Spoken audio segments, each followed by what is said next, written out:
Does it scare you the fact that we don't have platforms such as Google or Facebook or Instagram or TikTok in Africa? Our own owned platforms. We have a lot of our own platforms. A lot. There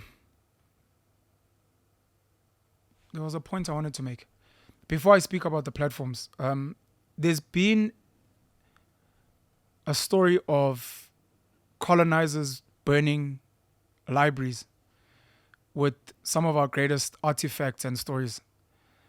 This was raised to me because one of my criticisms of Black Africans is we don't document our stories.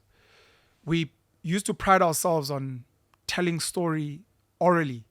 You get in and your father's telling you, and then he jumped out the mountain and you're like, ooh. Over time, some of those stories unfortunately suffer from broken telephone, where your father said it's over the mountain, and with your kids, you tweak it to be like, no, over the building. Later on, it's like there was no building, so then it's the story gets reshaped. I used to ask why Africans don't document. And I said one of the tools that colonizers have over us is they document. They'll give you the Bible, and then you'll speak African spirituality, and I'll be like, where's the book on African spirituality? And one of the arguments was we wrote a lot of books. Unfortunately, the libraries were burnt. Where those libraries were, if they existed, we don't know. It's something that we kind of need to do now, which I hope we're doing through platforms like this to document. We need to document our stories so that even if when they change, we can track as far back as we can, because stories can be changed at any given time. George Orwell, 1984. He who controls the past controls the future, and he who controls the present controls the past. So even if there was a jumping of the mountain, if I'm in power now, I will burn all the books that said the jumping of the mountain, and I'll enforce books that say jumping over the building. So I think that's very important, that we document as far as possible, so that as far as possible other people can say it wasn't just white Americans that told stories. There were also Black Africans, and we saw it here. Or I remember seeing something like this. Shout out to Kenya and East Africa in particular. They're doing a lot to drive the technological movement on the continent. I think way more than South Africa. Shout out to South Africa and Silicon Cape. Justin Stanford, Vinnie Lingham. I think Vusi Tembegwayo might be involved. Partly funded by Johan Rupert, I believe. Shout out to Naspers, which is arguably an apartheid legacy company. Started with a newspaper, built itself into one of the biggest media houses in the world. MultiChoice, DSTV. They've got investments in Russia and Brazil. They invested in Tencent, which owns WeChat. Shout out to Naspers, man. They've also invested a lot in IT. We've got a lot of African innovations. A lot.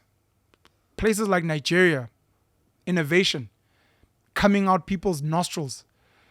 Zimbabwe now, there's a gentleman there who's got some inventions that I know we're meant to profile at some point. We don't quite understand the capitalist game globally. And we don't quite understand the story game. The reason the American dollar is stronger than the South African rand has almost got nothing to do with the resources and the economies. One of the greatest propaganda stories is the stories of De Beers diamonds. Diamonds are pretty, very pretty, nice stones, very strong stones because they're used to cut, in industry, but worthless. Africans used to give each other diamonds for fun, But De Beers, particularly through Hollywood, came up with this story of making diamonds a symbol of love. And the bigger the diamond and the more expensive the diamond, the more he loves you. And to what you're saying about Steve Jobs and the Apple story, that became the story. And all of a sudden, diamonds are girls' best friend. You've got girls to this day who are like, if he doesn't buy me diamonds, does he really love me?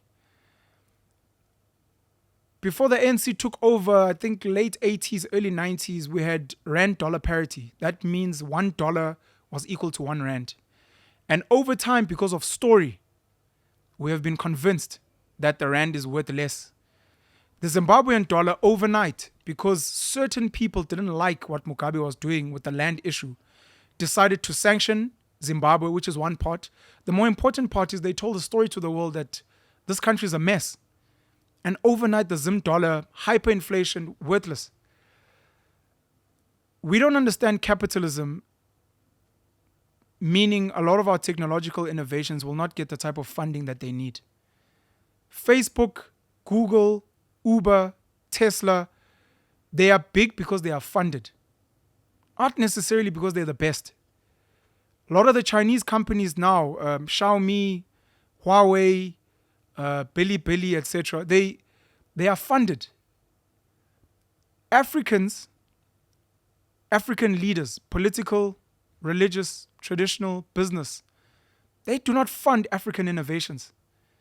They don't. That's one part of the problem. Excuse me. The other part is they don't tell the stories. In South Africa, we had Mixit. There is no reason why Mixit could not change its interface to mimic WhatsApp. And then you get your leaders to say, we will incentivize Mixit. Every child who gets Mixit will get free data. Or pull a Chinese strategy or move and say, in South Africa, you can only use Mixit. So anyone who comes into South Africa, unfortunately, your WhatsApp won't work, your iMessenger won't work, your WeChat won't work. You have to download the app there. That's patriotism. That's leadership. That's our biggest issue. Amazon took 10 years to break even, Jeff Bezos. Facebook probably took the same. This is after getting lots of funding, by the way. Uber, last I checked, was still running at $1 billion loss a year, but a lot of money was still being pumped in. So we could have our own platforms, and we do. There are a lot of kids that innovate, but no one wants to fund and no one wants to tell the story. But in the same breath, I need to highlight, building something like a Facebook or Twitter, as much as it requires support and patriotism, it's very much a lottery.